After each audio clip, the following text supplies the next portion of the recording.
Hi everyone, my name is V and welcome to the video where I go through the entire ERAS portal section by section and try to give you as much advice as I can, tips or tricks that I use during my application season. If you went to Caribbean med school like me, you know it's a lot of just on your own self-help. If you have med school advisors to help you through this, that's awesome. Use their advice as well. But I'm just gonna try to break it down for you. If you want to learn more about me and my bio, check everything in the description box below, but we're not gonna waste any time on that. We're gonna get started right away.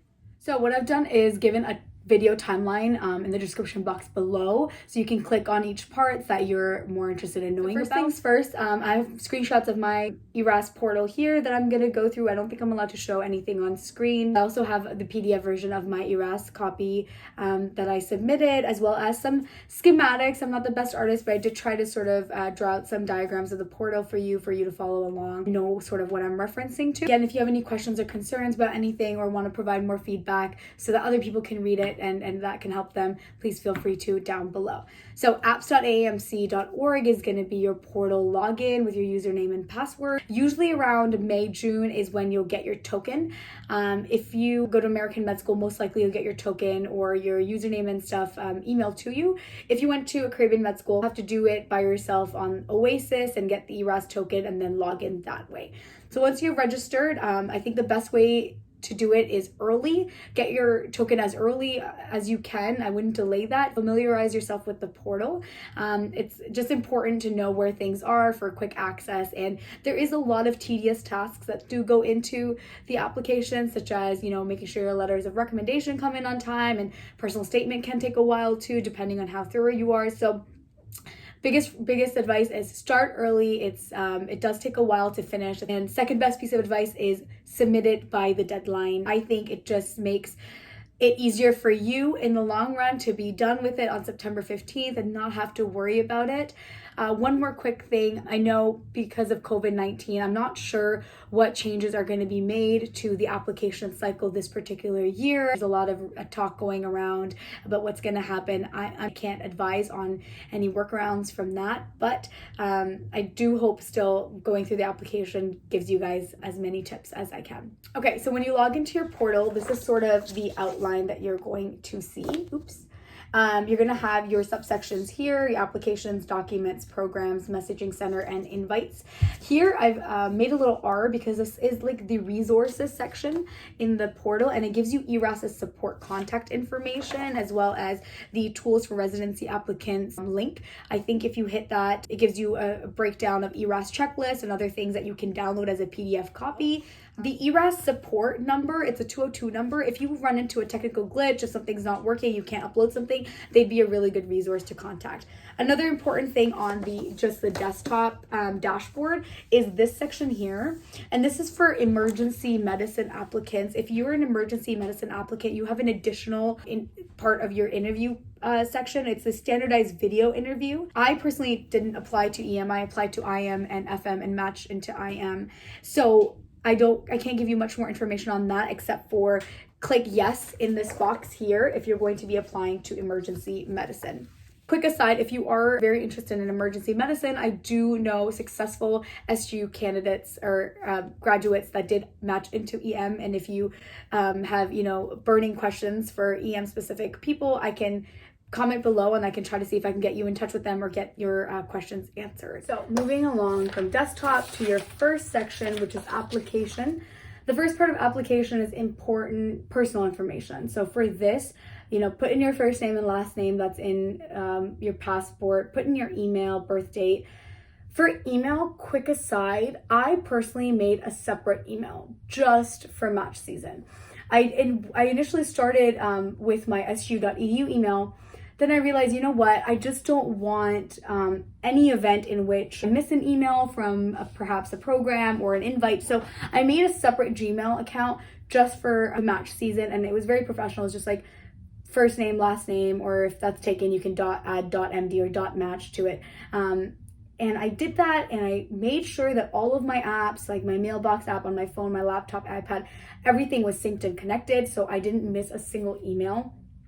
This can sound a little bit, OCD to some, but I just didn't want to risk it. And you have your basic information with your addresses, your phone numbers, For foreign IMGs, I'm Canadian, but my family does live in USA, so I was able to have a USA address. I think if you're a foreign IMG, I highly recommend getting a US address if you have to ask a friend or anything. Current mailing address, that's what I'm talking about. Permanent address, put your hometown wherever you're from, but I think current mailing address, it's really vital for you to perhaps put, if you can, a US address. After that, you go into work authorization. It just asks you if you need a J1 or H1B visa, if you're authorized to work in USA.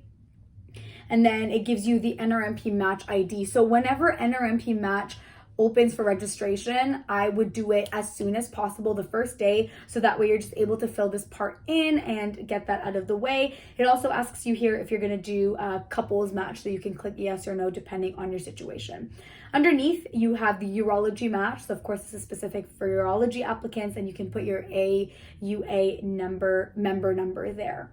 After that, the last section here is additional information. This is where you're going to put your USMLE or ECFM GID. And so then it's going to also ask you if you're ACLS, PALS, or BLS certified. If you click yes for any of those, it's going to ask you for the expiration date.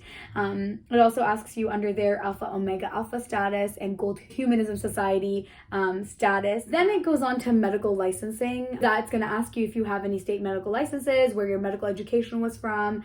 So put that in, your name, the dates attended, what degree you got, and whether or not your medical education was interrupted. Then there's a section that says medical school honors and awards. For this, it gives you not very long character limit. I was only able to get in, 2 lines in there. But I think the way you format it is very important. For me, I had a thorough, consistent way that I formatted these text box options in the application. I wanted to come off professional, like I put in time, like I'm organized. These were the things that I wanted to portray through my application. So what I did was, in every time that I got a text box, for example, medical honors and awards, I put it like this.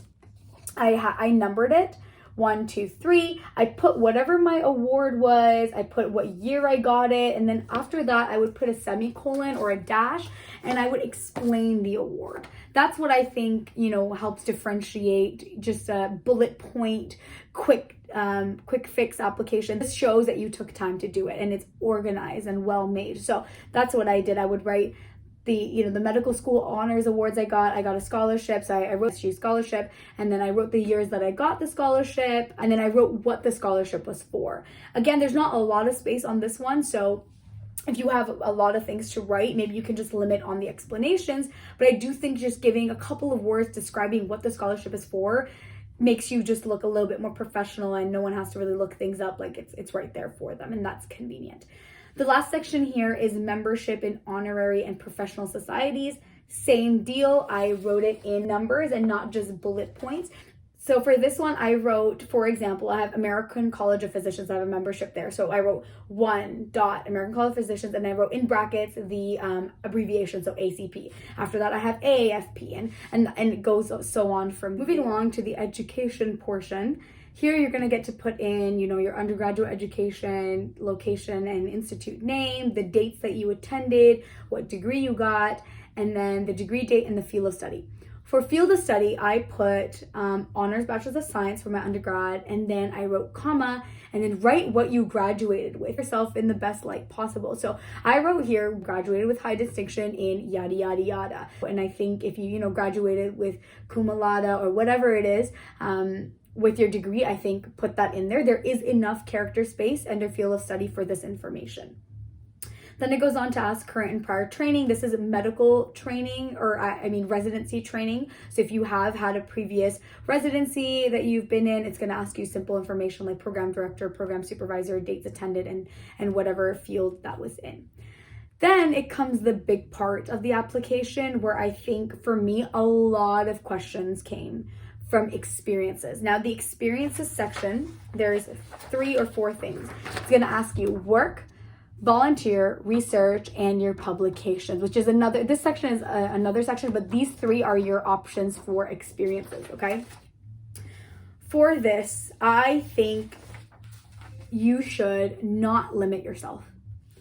I say this because I put everything that was relevant, everything from undergrad first year up till the time that I applied. I don't think putting things from high school, unless it was, you know, vital to something medically related or vital to your growth and character development, then I guess put that in. Or if you've done something for a very long time since high school till, you know, end of undergrad, then maybe put that in. But if it was something just limited to high school, I personally didn't put that in. If you've worked a lot of odd jobs, I think you can put that in there. Maybe not everything. If you worked somewhere for a month, don't put that in. If you worked, you know, in something that's medically related, 110% you should put that in there. For me personally, I put in things like tutoring. I was part of DES at SU. I put that in there. And then, you know, just other jobs, random jobs that I had in undergrad. Again, didn't go as far out as high school. And I also didn't include jobs that weren't as relevant. Something that I know in my description that I could write. For example, there was an unrelated thing to medicine, but I worked as you know, an information booth employee at my UTMS Students Union back in undergrad. But in my description, I wrote what I learned from this job and what this job taught me and what sort of characteristics that I developed through the aspects of this job that will maybe help me, or just things that might show my personality. In the description box, there is enough space for you to write what the job entailed, why you did the job, I think might be important, what your role was in the job, and what sort of things did you learn from the job. And again, characteristic traits, personality traits, specific things that you maybe learned. If you were part of a lab, what procedures did you learn? If you think that's relevant, use your judgment. Be concise about it, because you also don't have enough for an essay, but you do have enough to get your point across. Under reason for leaving, I would write simple things. I wouldn't go into too much detail, you know, just completion of my year's employment, or something simple like, you know, just end of contract, or something very simple and to the point. I think a good ERAS application should have diversity of the things that you've done. This is not the time for you to be shy about it. If you've made an accomplishment, if you've been a big part of a group, put it in here. And volunteer could be anything from dance, if you think that that's relevant for you, to, you know, charity work that you've done, clubs that you've been a part of, whether it's through undergrad and medical school, just anything that you think is related. So for me, I went through, and again, same sort of thing. I put in my volunteer experiences, the roles that I had, what I did, and if there was any supervisor, it does ask for a supervisor name and average hours per week. I honestly would not lie here. It's not worth it. Don't over exaggerate, dramatize things just to make yourself seem better. And I say that because, as I mentioned earlier, I got a ton of questions in my interview about this stuff, which is another reason why you have to know your application inside and out. If you are going to lie about something and you get caught, damn, that sucks. That's a red flag for the program on you, and you don't want that. You want to, remember, maximize your chances for matching. And you can only do that being honest and trustful, right? You're presenting yourself in the best light to these people. Don't limit yourself, but also strike that balance. Don't over exaggerate also. There's no point of that, of risking everything for a little lie, right? You don't have to have won a Nobel Peace Prize at the age of 13 to be a great physician. You have to just be a hardworking, good person that has done a few things in their life. If you're passionate about something, write that in here. This is your place to write these things, but describe it. Be concise, describe it. And again, like the personal statement, if you're going to state something, provide evidence as to why this is being stated. I did this in this volunteer experience. I was co-president of this. This taught me doop things. This taught me, better management skills, or, how to time management better, or look up skills, look up the characteristics that are related to certain jobs. If you had to do some research online, if you're not knowing what exactly to put on, but make sure you provide enough information for the person reading this to be like, oh, this is a job that they did, or they volunteered here, they seem very passionate about this. Maybe I'll ask them about that. Reason for living, I would just write, completion of elected year, or, completion of undergrad, commencement to medical school, if that was a reason. So I'm just going through my own volunteer experiences here. Oh, definitely one more thing. If you are going to put volunteer experience as part of a club, I would take time in the description section, explain what the club is about. For example, I'm just looking here, I volunteered, at a local hospital. So I wrote, where the local hospital was, what my volunteer duties were. Another thing that I'm seeing here is I was founder of a club in my undergrad, and I wrote you know, Visions of Science is a organization that blah blah blah blah blah, and I wrote who maybe got me into that program, and then I wrote my roles were I recruited a team, I did this, and then I always had 2 paragraphs. So one paragraph that explained what it was, what my roles were, and the second thing was what I learned from that. So here, being involved in this cause was empowering because I felt blah blah. A lot of places for you to shine here.